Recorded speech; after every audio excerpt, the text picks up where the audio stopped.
21 फरवरी 2023 का दिन, प्रातःकाल का समय, मंगलवार का दिन, जब मैं अध्यात्म साधना की ओर अपने आप को गतिशील बनाना प्रारंभ करता हूँ। उसी समय मेरे कानों में बचपन काल के गीत है गुंजायमान होने प्रारंभ हो जाते हैं। फाल्गुन शुक्ला द्वितीया का दिन, जो दूज के चांद को देखने की मन में उत्सुकता रहती है। कहा जाता है दूज के दिन जो चंद्रमा को अपनी आँखों से निहारता है, उसके 15 दिनों का समय है, वह बहुत ही ज़्यादा खुशियाँ लेकर आने वाला बन जाता है। फाल्गुन शुक्ला द्वितीया का और भी ज़्यादा महत्व होता है। उस दिन मैं बचपन काल में बहुत जल्दी उठ जाता था, अपनी बहन को भी जगा देता था, और जब बहन अपनी सहेलियों के साथ में प्रातःकाल सूर्योदय से पूर्व जंगल की ओर रवाना होती, मैं भी उनके साथ में जाता था।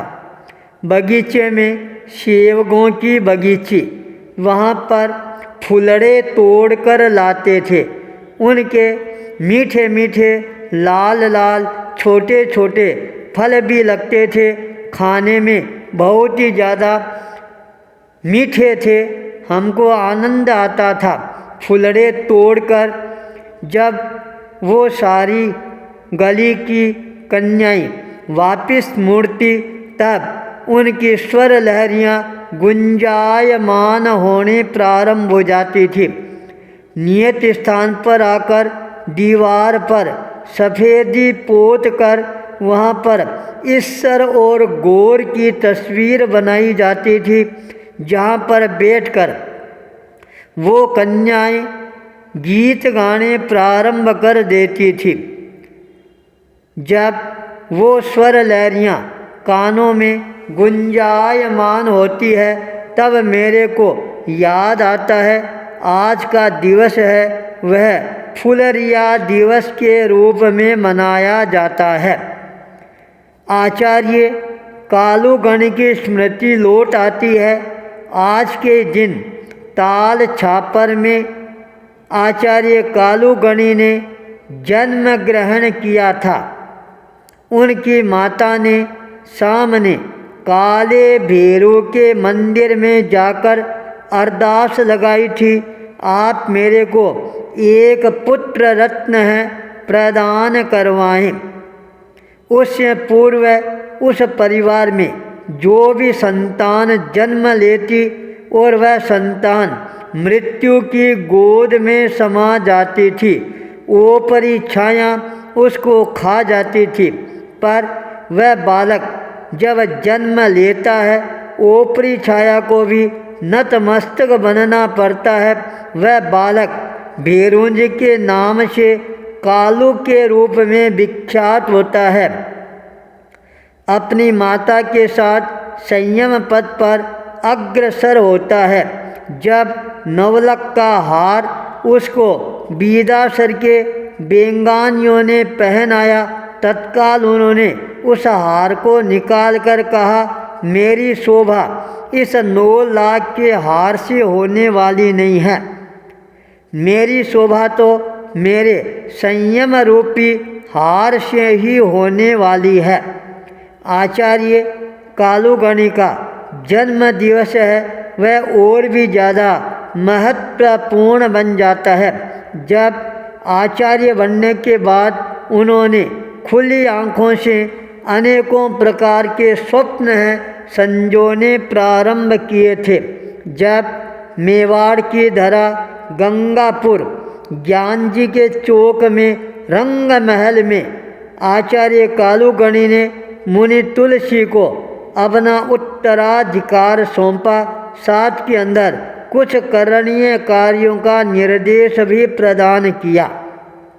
परिणाम स्वरूप पहला मर्यादा महोत्सव ब्यावर शहर में होता है, जहाँ पर नारी शक्ति है, नई अंगड़ाई लेकर आती है, अपने शरीर के सारे आभूषण हैं उसको तिलांजलि दे देती है। ब्यावर शहर में यात्रियों के लिए ठहरने के लिए, मकान खरीदने के लिए अपने पतियों को मजबूर कर देती है। संघर्ष का काल आचार्य तुलसी को संघर्षमय बना देता है। 12 वर्षों तक बीकानेर संभाग में विचरण करके आचार्य कालूगणी के सपनों को साकार करने का प्रयास किया। शक्ति को एक जगह नियोजित करके धर्म संघ की नींव को मजबूत बनाने का प्रयास किया। आज के दिन आचार्य कालूगणी के जन्म दिवस को याद करते हुए आचार्य तुलसी ने पारमार्थिक शिक्षण संस्था का आविष्कार किया था। आज के ही दिन अणुव्रत आंदोलन का प्रवर्तन किया था। आज के ही दिन बीकानेर संभाग से बाहर निकालकर जयपुर यात्रा की उद्घोषणा की थी।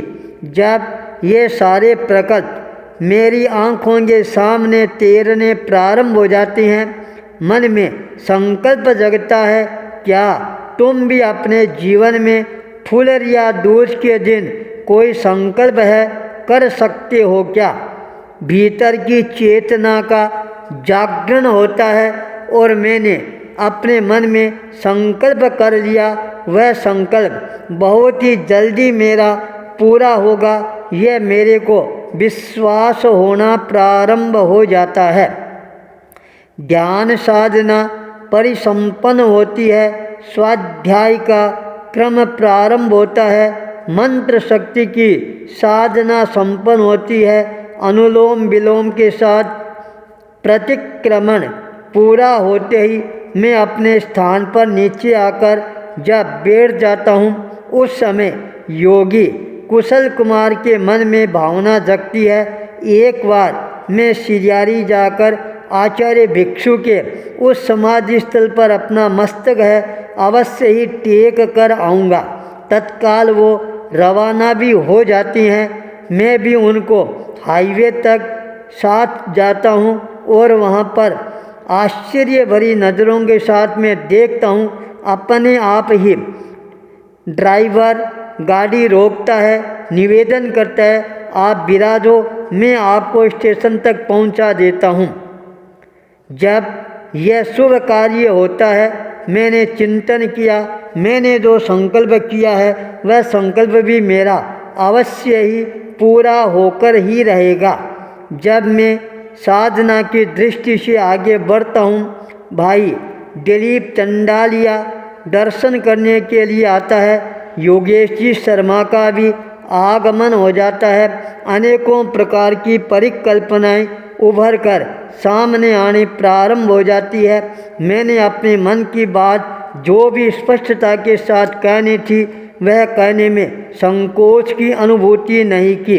उसी समय उड़ीसा प्रदेश से मेरा एक भक्त ओम प्रकाश जिससे संपर्क होता है, उसकी दिली इच्छा है चाहे कुछ भी हो जाए आपको एक बार उड़ीसा कांटाबाजी है अवश्य ही पधारना ही होगा। मैं आपके लिए पूरी व्यवस्था करूंगा। 3 प्रकार के रास्ते हैं, हवाई जहाज का कलकत्ते होते हुए रायपुर, इंदौर होते हुए रायपुर, बम्बई होते हुए रायपुर। इनमें मैं आपकी व्यवस्था करूंगा। नहीं तो स्पेशल चार्टर विमान भेजकर भी मैं आपको अपने घर पर आमंत्रण प्रदान करूंगा। इतनी भावना और भक्ति जब सामने आती है तब मेरे को यह निर्णय करना पड़ता है, मेरे को अब हर हालत में भक्त की भावना को पूरी करके ही रहना है। गुजरात यात्रा 11 मार्च को प्रारंभ होगी। अप्रैल के लास्ट 30 अप्रैल को यहाँ से रायपुर के लिए प्रस्थान होगा। रात्रि प्रवास रायपुर में परिसंपन्न करने के पश्चात कांटाभाजी जाना होगा और वहाँ पर जो हमारा प्रकल्प चल रहा है 52 गजा बालाजी धाम, उसका निरीक्षण करने के पश्चात आगे की भूमिका तैयार होगी। सारी परिकल्पनाएं अपने आप ही साकार रूप ग्रहण करना प्रारंभ कर देगी। ये सारे अनुभव मेरे जीवन को और ज़्यादा परिष्कृत करने वाले बनते जा रहे हैं। मेरे अनुभव मेरा मार्गदर्शन प्रदान करने वाले बनते जा रहे हैं। आचार्य भूपेंद्र, जयपुर, सुमन कुंज।